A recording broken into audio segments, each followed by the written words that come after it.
নমস্কার, ই নিউজ ভারত থেকে আমি মলয়।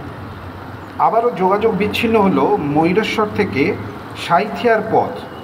দুদিনের টানা বৃষ্টির জেরে আচমকাই বেড়ে যায় ময়ূরাক্ষী নদীর জলস্তর, যার জেরে ভেঙে পড়ল সাঁইথিয়া তালতলা অস্থায়ী ফেরিঘাট।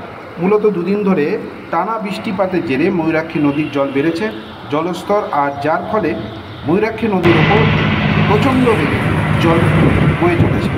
এইটা আজ সকাল 10টা নাগাদ আমাদের নিউজ ক্যামেরায় ধরা পড়ে। আপনাদের সরাসরি দেখাচ্ছি ই নিউজ ভারত এবং খবরাখবর। দেখতে থাকুন, সঙ্গে থাকুন ই নিউজ ভারত এবং খবরাখবর।